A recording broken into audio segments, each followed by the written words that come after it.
రెండు చరరాశులలో రేఖీయ సమీకరణాల జత చూసినట్టయితే pair of linear equations in two variables. Okay, ఇక్కడ పరిచయం అదంతా అవసరం లేదంతా ఎగ్జాంపుల్ ప్రాబ్లం ఇచ్చారు, ఏం అవసరం లేదండి. నెక్స్ట్ ఇక్కడ మనం చూడండి, ఇక్కడ మనకు ఈ క్రింది సమీకరణాల్లో ఏది రేఖీయ సమీకరణం కాదు.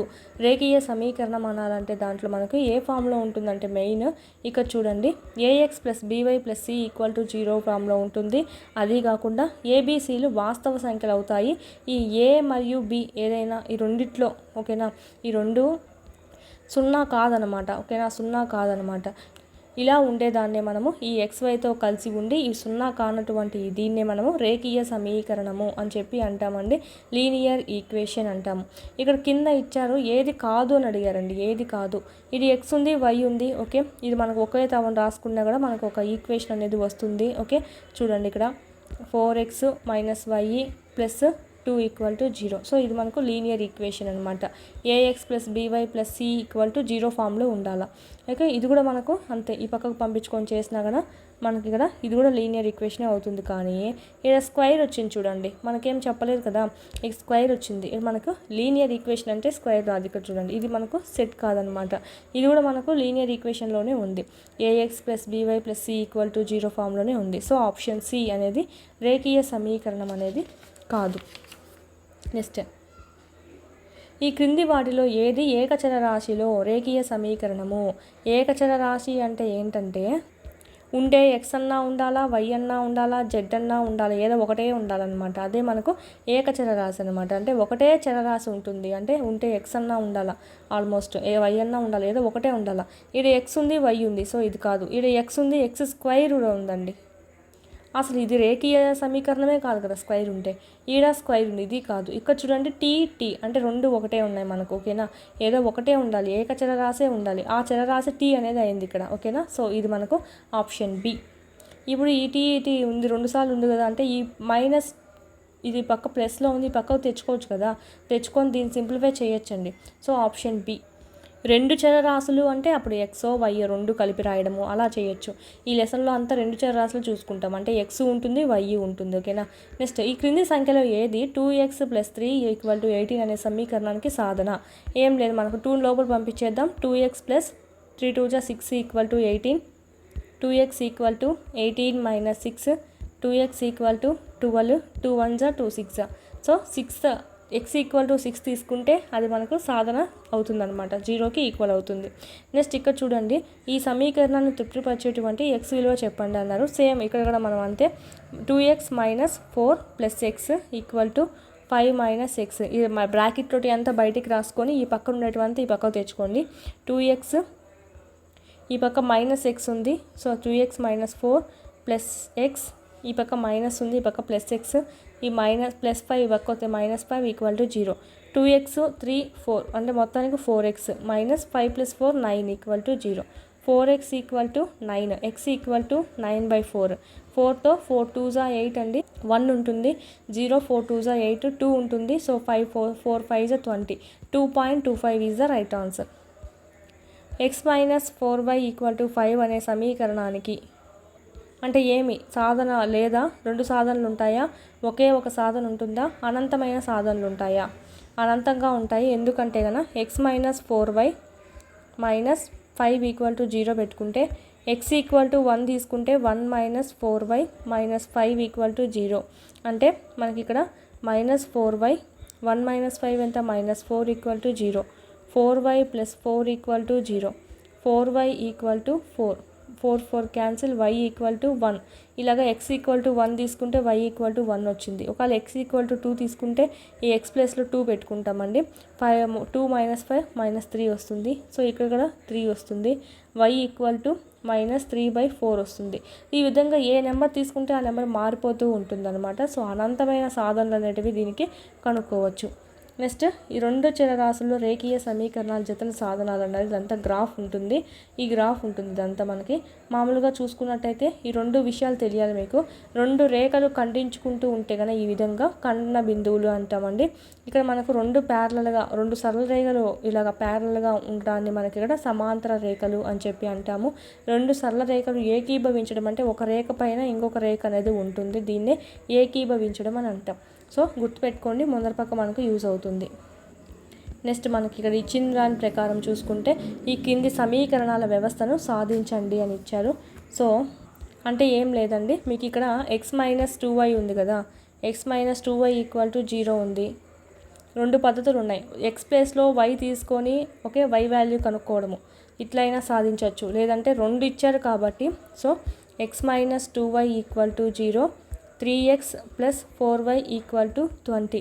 నీకు ఏదో ఒకటి క్యాన్సిల్ అయ్యేటట్టు చూసుకోవాలా. సో దీనికి ఇంటూ 3 చేయండి, అప్పుడు ఇది క్యాన్సిల్ అయ్యే ఛాన్స్ ఉంటుంది. 3x - 3 2 = 6, 6y = 0, 3x + 4y = 20. So plus ఉంది, మైనస్ వేసుకోండి, మైనస్ ఇది క్యాన్సిల్ అయిపోతుంది. -6 - 4 ఎంత, -10y = -20. Minus cancel, 10 1 = 10 2 = y = 2. y = 2 వచ్చింది. ఇప్పుడు దీంట్లో సబ్స్టిట్యూట్ చేద్దాం. x - -2y = 0. So x - 2 × 2 = 0. So x = 4 వస్తుంది. So x value 4, y value 2 అండి. ఇట్లయినా చేయండి. లేదంటే కనుక ఇక్కడ ఇంకొకటి చెప్తాను, ఎట్లయినా ఒకటే వస్తుంది ఆన్సర్. x + y = 2 అనమాట. అంటే x వాల్యూ సపోజ్ 1 తీసుకుంటే కనుక 1 + y = 2, y = 2 - 1, y = 1. x value y తీసుకుంటే y వాల్యూ ఆల్సో 1 వస్తుంది. ఓకేనా. ఒకవేళ x వాల్యూ 2 తీసుకుంటే x value 2 + y = 2, y = 2 - 2 0, y value 0 వస్తుంది. సో ఇలాగైనా చేయొచ్చు. మనకి ఇక్కడ ఇదే దాన్ని బట్టి ఎలా రకాలైనా సాధించవచ్చు అనమాట. ఇదైతే ఈజీగా అయిపోతుంది. 2x - y = 4. ఇక్కడ కూడా మనకు 2/1 తీసుకున్నట్టయితే ఓకే -y = 4 - 2, -y = 2. ఈ మైనస్ అవక్క పంపించేద్దాం. y = -2. x 1 తీసుకుంటే y -2 అవుతుంది. ఆల్మోస్ట్ మనకి ఇక్కడ పైన సరిపోతుంది కానీ కింది పక్క సరిపోదండి. సో ఆల్మోస్ట్ మనకి ఇక్కడ 2x - y = 4 ఇక్కడ సరిపోయింది చూడండి. మళ్ళీ x 1 వచ్చింది, y 1 వచ్చింది. సో కింది పక్క చూసుకున్నా కూడా 2 × 1, 2 × 1 ఎంత అవుతుంది, 4 అయింది. ఇలా సరిపోతుంది కానీ కొన్నిటికి సరిపోదు. ఇప్పుడు మనం చేసిన దానికి ఇక్కడ సరిపోవట్లేదు. సో దట్స్ వై ఇంకొక నెంబర్ తీసుకోవాలా. అలా చేసే బదులు డైరెక్ట్ ఇలాగైనా చేయొచ్చు, లేదంటే ఆప్షన్ వెరిఫికేషన్ ప్రకారం అయినా సరే వెళ్ళొచ్చు అనమాట. ఓకేనా. ఇక్కడ కూడా మనకు 4 రావాలంటే ఇంటూ 2 చేస్తే వస్తుంది. So 4x - 2y, 4 2 = 8. ఓకే. ఇప్పుడు చేద్దాం దీంట్లో. 4x - 2y = 6. ఇక్కడ మైనస్, ఇక్కడ ప్లస్, ఈ రెండు క్యాన్సిల్ అయిపోతుంది. ఇక్కడ మైనస్ చూసుకున్నట్టయితే 2 అనేది ఆన్సర్ వస్తుంది. నెక్స్ట్ మనకి గ్రాఫ్ ద్వారా సాధించండి అన్నారు, ఏం అవసరం లేదు. నెక్స్ట్ చూడండి మనకి ఇక్కడ ఓకే ఇక్కడ మనకు కొన్ని ఇచ్చారు. ఇక్కడ మనకు 2 ఈక్వేషన్స్ ఇచ్చారు. 2 ఈక్వేషన్స్ ఇచ్చేసి మనకి ఇక్కడ ఇది మనకు A1 అండి, ఇది A1, ఇది B1, ఇది C1, ఇది A2, B2, C2. ఓకేనా. ఇక్కడ మనకు A1/A2, B1/B2, C1/C2 ఇక్కడ 3 ఎక్స్ప్రెషన్స్ అనేవి చెప్తాను. ఇక్కడ మనకు ఇవన్నీ ఈక్వల్ కాలేదనుకోండి, ఓకే ఈక్వల్ కాకపోతే అది మనకు ఖండన బిందువుని ఏర్పరుస్తుంది గ్రాఫ్లో. ఖండన బిందువుని ఏర్పరిచిందంటే దాన్ని మనం సంగతము అంటాం. అంటే ఖండన రేఖల్ని మనం సంగతము అంటున్నాం. ఏకైక సాధన అనేది ఉంటుందన్నమాట, దానికి ఒకటే ఒక సాధన. అలా కాకుండా నీకు ఇక్కడ ఈ రెండు ఈక్వల్ అయ్యేసి ఇక్కడేమో ఈ రెండు ఈక్వల్ కాకపోతే కనుక అవి సమాంతర రేఖలుగా ఏర్పడతాయి గ్రాఫ్లో. అది అసంగతం అంటాం. వాటికి సాధన అనేది ఉండదు, అసంగతము సాధన అనేది ఉండదు. నెక్స్ట్ ఇంకా మూడోది చూసినట్టయితే ఇది ఈక్వల్ అవుతుంది. అప్పుడు అది ఏకీభవించేటువంటి రేఖలు ఏర్పడతాయి. అంటే ఒక రేఖ ఉంటే దాని మీదే ఇంకొక రేఖ ఏర్పడుతుంది. అలాంటప్పుడు కూడా మనకు సంగతము అని అంటామండి. ప్లస్ దాంట్లో మనకు సాధనలు ఎన్ని ఉంటాయంటే అనంతం అనమాట. ఎన్ని నెంబర్లైనా మనకు ఎక్స్ వాల్యూలో వై వాల్యూలో చేసుకుంటూనే ఉండొచ్చు, అనంతంగా ఉంటాయి. ఇది నాట్ ఈక్వల్ టు వచ్చిందంటే ఖండన రేఖలు అనమాట. సంగతము ఏకైక సాధన, ఒకటే ఒక సాధన అనేది ఉంటుంది. ఇలాగ మనకు ఒకటి ఈక్వల్ అయ్యి ఒకటి నాట్ ఈక్వల్ అయితే అది ప్యారలల్గా వస్తుంది గ్రాఫ్ అనేది. అది అసంగతము, సాధన అనేది ఉండదన్నమాట. నెక్స్ట్ రెండు కన్నా ప్యారలల్గానే ఉన్నాయంటే ఎప్పుడు అనుకుంటామంటే రెండు ఈక్వల్గానే వచ్చినాయంటే కన్నా ఇక్కడ ఈ రెండు ఈక్వల్గానే వచ్చాయంటే కన్నా అప్పుడు ఏకీభవించేటువంటి రేఖలు ఏర్పడతాయి. సంగతము అనంతమైనటువంటి సాధనలు అనేటివి ఉంటాయి. ఇది మనకు గుర్తు పెట్టుకోండి. ఇక్కడ చూద్దాం ఇంకా ఓకేనా. ఇక్కడ చూసినట్టయితే A1 B1 కదా, A1 A2 కదా. సో 3/4 2/3, 80/110. ఇది మైనస్ ఉంది కాబట్టి మైనస్లు కూడా వేసుకోండి. సో క్యాన్సిలేషన్ ఏమన్నా పోతే చేసేయండి. మైనస్ మైనస్ క్యాన్సిల్, 0 0 క్యాన్సిల్, ఇంకా పోవు కదా. సో ఎలా ఉన్నాయి ఇవి? ఈక్వల్గా ఉన్నాయా? లేదు. ఇది ఈక్వల్గా లేదు. సో ఏమంటాము? ఖండన బిందువు, ఖండన రేఖలు ఏర్పడతాయి గ్రాఫ్లో. సంఘటితము మళ్ళీ ఏకైక సాధన అనేది ఉంటుంది వీటికి. ఓకే, నెక్స్ట్ ఇంకొకటి చూద్దాము. ఇంకొకటి చూసినట్టయితే ఇక్కడ చూడండి, 1/2, B1/B2 కాబట్టి 2/4, C1/C2. సో -30/-66. ఇది 1/2 ఉంది. 2 1s 2 2s. ఇక్కడ 0 ఉంది అంటే 2తో క్యాన్సిల్ చేసుకుంటే కదా 2 15s 2 33s పోతుంది, ఇంకా పోదు. Minus minus cancel. మొత్తానికి ఇక్కడ చూసుకున్నట్టయితే ఈ రెండు ఈక్వల్గా ఉంది కానీ ఈ రెండు ఈక్వల్గా ఉన్నాయి కానీ ఈ రెండు ఈక్వల్గా లేదు. సో ఈ మనకు సమాంతర రేఖ ఏర్పడుతుంది గ్రాఫ్లో. దీన్ని మనము అసంగతము అంటాం. వీటికి సాధన అనేది ఉండదు. నెక్స్ట్ మనకి ఇంకొకటి చూడండి. థర్డ్ 3/1, 6/2. ఓకే, 3900/1300. మనకి ఇక్కడ 3/1 వచ్చింది. 2 1s 2 3s. ఇక్కడ 3/1 వచ్చింది. 0 0 0 0 క్యాన్సిల్, 13 1s 13 3s. ఇక్కడ 3/1 అంటే మొత్తానికి 3 ఈక్వల్ అయినాయి. ఇలాంటప్పుడు ఏకీభవించే రేఖలు అనేటివి గ్రాఫ్లో ఏర్పడతాయి. ఇది సంగతం అని చెప్పచ్చు. అనంతమైన సాధనలు అనేటివి ఉంటాయి వీటికి. ఓకే, ఈడ మనకు క్వశ్చన్స్ ఇచ్చారండి. ఏమనంటే చూడండి, ఈడ ఇచ్చారు కదా, ఇది ఏది ఏర్పరుస్తుంది? ఖండన రేఖన, సమాంతర రేఖన, ఏకీభవించే రేఖన? చూడండి, ఆ సమీకరణాలు సంగతం అవుతాయా, వాటిని సాధన చేయగలుగుతామా అనేది మనకి ఇక్కడ ఇచ్చారు. సో చూద్దాం. ఇక్కడ మనకు ఈజీగా చూసుకుంటే A1/A2, సో 2/3. ఇదైతే 1/-2, నెక్స్ట్ -5/-4. ఏమన్నా క్యాన్సిలేషన్ అవుతున్నాయా? ఏం అవ్వట్లా, అన్నీ నాట్ ఈక్వల్గా ఉన్నాయి. సో ఇది మనకు ఖండన రేఖలుగా ఏర్పరుస్తుంది. అంటే ఇది సంగతము, ఏకైక సాధన అనేది ఉంటుంది అని చెప్పచ్చు. సో ఈ బాక్స్ అందుకే ఇచ్చారు చూడండి. ఖండన రేఖలు సంగతము, ఏకైక సాధన, నాట్ ఈక్వల్ అవుతుంది. ఒకటి ఈక్వల్ ఇంకొకటి ఈక్వల్ అవ్వదు. అలాంటిది సమాంతర రేఖలు ఏర్పరిచి అసంగతము, సాధన ఉండదు. అన్నీ రెండు ఈక్వల్గా ఉంటే ఏకీభవించే రేఖలు ఏర్పడతాయి అన్నమాట. గ్రాఫ్లో మనకి సంగతము, మనకు సాధన అనేది ఇన్ఫినిటీ, అనంతంగా ఉంటుంది. ఇది నెక్స్ట్ చూద్దాము. ఇక్కడ మనకు సంగత జత అవునో కాదో కనుక్కోండి అన్నారు. సంగతం అంటే ఏమవ్వచ్చు? చూడండి, రెండిటికి ఛాన్సెస్ ఉన్నాయన్నమాట. ఖండన రేఖలు వచ్చినా సంగతం అవుతుంది, ఇక్కడ మనకు ఏకీభవించే రేఖలు వచ్చినా సంగతం అవుతుంది.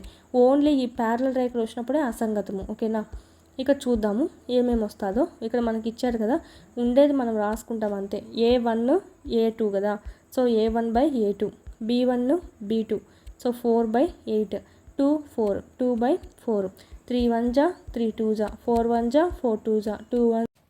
వీటికి సంబంధించినటువంటి ఫుల్ క్లాసెస్ అన్నీ మీకు యాప్లో అందుబాటులో ఉన్నాయి. 3rd నుంచి 10th వరకు లెసన్ వైజ్ వీడియోస్ ప్లస్ పీడిఎఫ్స్తో సహా మీకు 500 రూపీస్కే మీరు ఇక్కడ పర్చేస్ అనేది చేసుకోవచ్చు.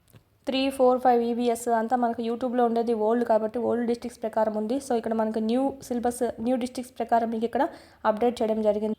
అదేవిధంగా 7th తెలుగు సంబంధించి మొత్తం కంప్లీట్ అయింది. 8th సంబంధించి కూడా మీకు యాప్లో అందుబాటులో ఉంది. 8th జాగ్రఫీ సంబంధించి, అదేవిధంగా మ్యాథమెటిక్స్ సంబంధించి అయితే మోస్ట్ ఇంపార్టెంట్. 9th మ్యాథ్స్కి సంబంధించి కూడా మీకు ఇక్కడ ఆల్ క్లాసెస్ అన్నీ SEM1 SEM2 కూడా మీకు అప్లోడ్ చేయడం అనేది జరిగింది. ఈ విధంగా 3rd నుంచి 10th వరకు 3rd to 8th మొత్తం ఉంటాయి. 9th 10th లింక్డ్ టాపిక్స్ అనేటివి మీకు అప్లోడ్ చేయడం జరిగింది. చూడండి, చాలా యూస్ఫుల్ అవుతుంది. పీడిఎఫ్స్ అనేటివి కూడా ఇక్కడ మీరు డౌన్లోడ్ చేసుకోవచ్చు. కంటెంట్ పీడిఎఫ్స్ మీరు మళ్ళీ టెక్స్ట్ బుక్ చదవాల్సిన అవసరం లేకుండా ఇక్కడే మీకు పీడిఎఫ్స్ కూడా డౌన్లోడ్ చేసుకుంటే మళ్ళీ టెక్స్ట్ బుక్ చదవాల్సిన అవసరం లేకుండా ఆడే మీకు క్విక్ రివిజన్ అనేది అయిపోతుంది. ఈ మీరు జిరాక్స్ కూడా చేసుకోవచ్చు. మీరు ఇక్కడ వీడియోస్ అనేటివి డైలీ వింటూ ఉండండి. క్లాస్ వైజ్, లెసన్ వైజ్ ఉన్నాయి. అదేవిధంగా class wise, lesson wise exams కూడా ఉన్నాయన్నమాట. ఆల్ సబ్జెక్ట్స్ సంబంధించి ఇక్కడ కూడా మీకు క్లాస్ వైజ్, లెసన్ వైజ్ ఉంటాయి. సో వీడియోస్ వినడము, వీడికొచ్చి ఎగ్జామ్స్ రాసుకోవడం కానీ చేసినట్టయితే ఈజీగా మీరు స్కోర్ అనేది 120 పైన అనేది చెయ్యొచ్చు. 3rd to 8th సంబంధించి లెసన్ వైజ్ ఉంటాయి. 9th 10th ఓకే, సైకాలజీ, విద్యా దృక్పథాలు, మెథడాలజీ, జీకే, కరెంట్ అఫైర్స్, ఈ విధంగా ఆల్ సబ్జెక్ట్స్ అనేటివి లెసన్ వైజ్ టెస్టులు కూడా మీకు అందుబాటులో ఉన్నాయి 499 కోర్స్లో. నెక్స్ట్ సైకాలజీ సంబంధించి అకాడమీ టెక్స్ట్ బుక్ సంబంధించి ఒక వీడియోస్ ప్లస్ పీడిఎఫ్స్, టెస్ట్లు, మరియు బిట్స్ యొక్క ఎక్స్ప్లెనేషన్ అంతా మీకు ఇక్కడ వీడియోస్ రూపంలో మీకు అంతా ఇక్కడ అవైలబిలిటీలో ఉంది. పీడిఎఫ్ కూడా మీరు డౌన్లోడ్ చేసుకొని జిరాక్స్ చేసుకోవచ్చు. బుక్ దొరకపోయినా పర్లేదు, ఈ పీడిఎఫ్ అనేది మీకు డౌన్లోడ్ చేసుకొని జిరాక్స్ చేయించుకుని అది చదువుకున్నా కూడా మీకు సరిపోతుందండి. Same book. దీని నుంచే మనకు టెట్లో సంబంధించి అయితే 25+ బిట్స్ అనేటివి వచ్చాయన్నమాట అవుట్ ఆఫ్ 30 ఎవ్రీ సెషన్లో. సో సైకాలజీ సంబంధించి మాత్రం ఈ బుక్ను మాత్రం మిస్ చేయొద్దండి. కేవలం 99 రూపీస్కే ఉంది. ఎస్ఎస్ ప్రొడక్షన్స్ కాంపిటేటివ్ హబ్ అని ప్లేస్టోర్ నుంచి డౌన్లోడ్ చేసుకోండి యాప్ అనేది. ఆ యాప్లో మీకు ఇక్కడ ఈ 3 కోర్సెస్ అనేటివి మీకు కనిపిస్తాయి. సో పర్చేజ్ చేసుకోండి, చాలా యూస్ఫుల్ అవుతుంది. డిఎస్సికి ప్రిపేర్ అయ్యే వాళ్ళ దగ్గర కంపల్సరీ ఉండాల్సిన కోర్స్ ఏదైనా ఉందంటే ఈ టెక్స్ట్ బుక్ సంబంధించి వీడియోస్ ప్లస్ టెస్ట్ సిరీస్ సంబంధించి. ఓకే, ఇదైతే మీకు మొత్తం టెస్ట్ సిరీస్ అనమాట. ఇదైతే మొత్తం మీకు వీడియో క్లాసెస్ అనేటివి కంటెంట్ సంబంధించి ఉంటాయి, ప్లస్ పీడిఎఫ్స్ అనేటివి ఉంటాయి. డౌన్లోడ్ చేసుకొని జిరాక్స్ కూడా చేసుకోవచ్చు. వీటి లింకులన్నీ మీకు కింద డిస్క్రిప్షన్లో ఇవ్వడం జరిగింది, చూడండి. క్లాసెస్ అనేది వినండి.